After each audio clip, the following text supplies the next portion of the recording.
refugees, for instance, including those specifically from Italy, and thereby allowing another way around the quota system. So while the McCarran-Walter Act, the nationality quota, restricted Italian immigration to just 5,666 per year, a total of 253,000 immigrated to the U.S. from 1953 to 1965. The McCarran-Walter Act allowed for immediate family members of American citizens to enter the country legally. But there were also a number of other related laws that helped, that shows us why this quota system, this quota number was exceeded repeatedly. So there was the War Brides Act of 46, the Displaced Persons Act of 48, the Refugee Relief Act of 53, and others.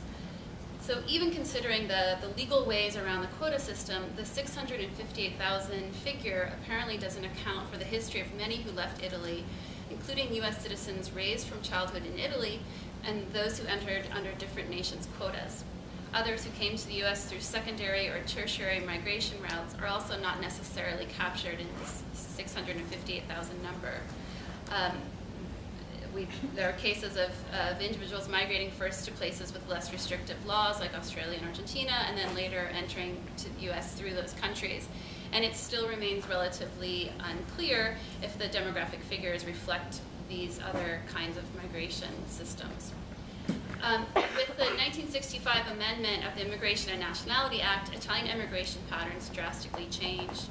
Graziano Battistella notes that the effects of the laws on Italian immigration were immediate. The number of Italian immigrants admitted to the U.S. jumped from 10,000 in 1965 to 25,000 in 1966 in 1 year. And from 1966 to 1986, over 290,000 Italians immigrated to the U.S. Battistella also notes that almost as suddenly as the number spiked, the number of Italian immigrants began to decline in the 1970s, from 27,000 in 1970 to only 11,000 by 1975. Nevertheless, despite better economic conditions experienced over the past 50 years, Italians continue to, up until today, to migrate to the U.S. In the last decade of the 20th century, 62,722 Italians emigrated to the U.S. The way we see it, these demographics holistically suggest a series of sort of smaller ripples captured generally within this post-war migratory wave. And it's also not really right to just call it a post-war wave. It's really since 1945. It's not just the period after the war. And we are kind of capturing these smaller ripples into three different groups: a working class group, professionals group, and a transnational group. And these groupings, although very preliminary and problematic, provide us with a basis for understanding larger migratory trends. Italians who emigrated to the U.S. in the first 25 years after the war were by and large working class and from southern regions.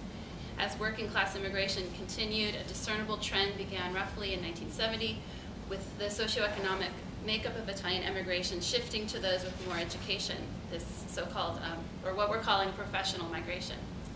And then beginning in about 1990, a third what we're calling a transnational group of migrants emerged, comprised mostly of a large degree of young college-educated professionals, mostly looking for work in technology and business, the popularly referred to as la fuga dei cervelli, the sort of brain drain migrants of our contemporary times.